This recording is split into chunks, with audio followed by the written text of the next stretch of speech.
everyone, this is Erica from Confessions of a Homeschooler, and I have a new literature unit to share with you today. This one is Gulliver's Travels, and this is the Classic Starts version as retold by the Jonathan Swift original. And then of course we've also made a lap book and unit study to go with it, so if you're interested in seeing more about this, stick around and we'll be right back.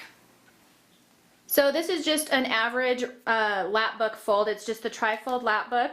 So you just fold in each side so they meet in the middle. And then because this one had 22 chapters, I believe, I also had to add a little insert on. And so that's just one side of a file folder cut off, and then we just taped it along the top up here. And that is just to give us extra room for all of these wonderful mini books, as you can see. So like my other units, each of these mini books accompanies one of the chapter readings. So after your student is done reading, they will cut out and color and put together a little mini book, and then they will answer some comprehension questions inside. Some of the chapters have one question, some of them, like this one, probably has maybe 3 questions. This one is what happened on each of these dates. So it kind of just depends on the chapter and how long it was. They also all come with vocabulary, and that's just vocabulary that your student will encounter as they read through this unit. And it just helps them, to build their vocabulary skills and also to understand what they're reading. So that is the basics of that lap book. And then if you flip it over on the back side, you'll also see all of my reports. All of my units come with these, and we'll just go through them quickly. This is the predictions worksheet. So your student is actually going to look at the cover before they even start reading and just make a prediction about when the story took place, what maybe happened, what they think is going to be the outcome of the story, and that kind of thing. So it's just a quick little way to see if you can really judge a book by its cover or not. And then at the end of the story, you'll go back and have your student compare what their predictions were with what they actually read as they were going through.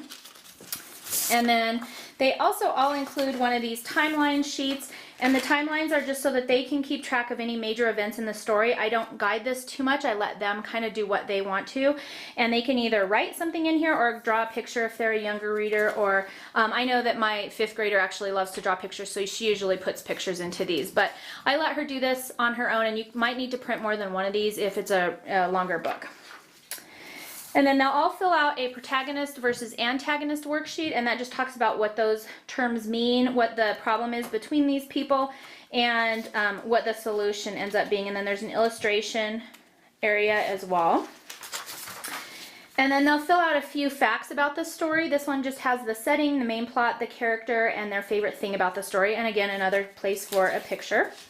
And then finally, they all come with a book report where they'll list the author, illustrator, a brief summary of the book, and then their actual report on it, what they thought, their opinion, that kind of thing. And then the final one is a lot of these classic starts, just because they're classics, have also been made into movies. And so if you can, or if you choose to, you can find a age-appropriate version of the book in movie form, and then have your students fill this out. And it just talks about the similarities and differences between the book and the movie, and what they thought about the characters that were chosen for the movie, and then which version they preferred. And again, there's another area for them to draw a picture of it. So then I just store all of these in this little flap back here. It's just a little back pocket to the back side of our lap book. And it's just a piece of file folder cut in half, and then I just taped it around the 3 sides. And I like to use tape because that way the pages can actually fit. You're not having to use space for glue or staples or anything like that. Then all of my units also come with a teacher's manual, or a study guide, I guess. And it tells you what you need to do for this unit, any materials you might need, what to do prior to reading in preparation, and usually it's to prepare the lap book.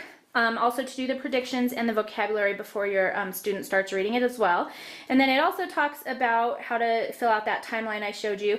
And then for each chapter, it lists the chapter and then tells you what to do for each chapter. So since this is the first one, you're going to prepare your lap book, then you're going to do the chapter 1 mini book, and it just tells you to, how to prepare that. And then it also has the questions that are on your students' worksheets, and of course they don't have the answers, but you do have the answers. And so your students can answer these comprehension questions as they go, and then you have the appropriate responses so that if you are not reading this with your students and you've assigned it out as an independent study or whatever, you can still check their work to make sure they've actually read and understand the chapter before moving on. So if not, you can say, no, that's not quite right. Why don't you go back and see if you can find the answer to that question. So it's just a great way to make sure, and it also makes it really easy for you, because really all you have to do is assign out a chapter each day or however often you want to do it, and then hand them their worksheet, and then they'll just cut apart the little mini book, answer the questions and add it to your thing. So it makes it really, really easy for you to do one of these units.